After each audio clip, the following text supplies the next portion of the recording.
Hello Star Wars fans and collectors, it's me Jedi Master 98 back again with another Star Wars figure review.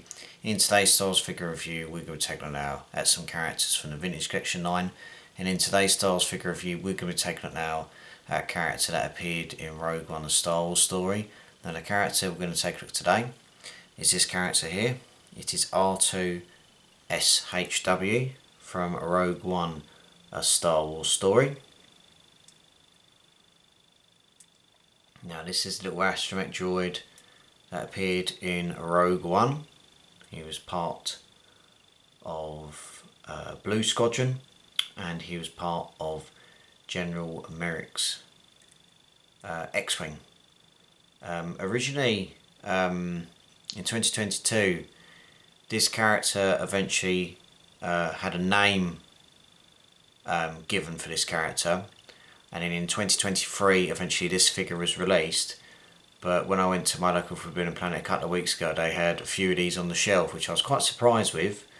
But whether it was a slight delay in terms of obviously getting this figure over here, I'm not entirely too sure. But we managed to get it over here in England as such. But whether you got him a little bit earlier in the US, Canada, Australia, or anywhere else in Europe, or anywhere else around the world. But in terms of what you're getting, he's an R2 unit. He's a different style R2 unit in terms of his colours, black, silver and red.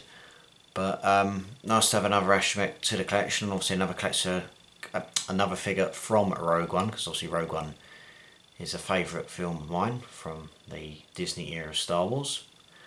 But apart from that, this little R2 unit is not bad. But before we get into the nitty gritty of the detail, and obviously the little accessory parts, let's take a look at this packaging for this figure. As you see, R2-SHW is Antok Merrick's droid, obviously the General Merrick, who is the General in the X-Wing. As you see, you've obviously got the Rogue One logo there, you've obviously got the price I paid for the figure, an image of the character there, the plastic bubble that protects the figure, and obviously the Kenner logo there. Turn the packaging around, you've got other figures on the back and some legal stuff, and obviously if you see some of the figures on the back there, I've pretty much reviewed all of them as well, so if you haven't seen them be sure to check them out. But that's pretty much it for the packaging for R2-SHW. That's pretty much it. Let's take a look at this figure in more detail. I'll start off with the articulation. It's got swivel at the dome, movement in the left leg, movement in the right leg, and obviously the leg in the middle does move. But what you've got a little part is where you can push it up. You'll see a little bit that comes up there.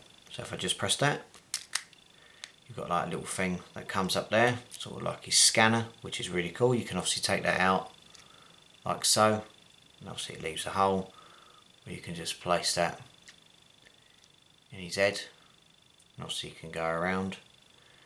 It also does come with a little compartment at the front there, as if obviously just be careful. You can pull out with your fingers, or you may need, like say, a set of tweezers to get the stuff out, and obviously you just open up the front part. He's got some gadgets on show, so I'll just give you a zoom in on the overall design. As I said, he's got silver, black and red earlier on. You've obviously got your little gadget at the top there, which is nicely done, and a gadget opening there. The dome is good, it can obviously move round to round, side to side, which is cool, and obviously the legs as well.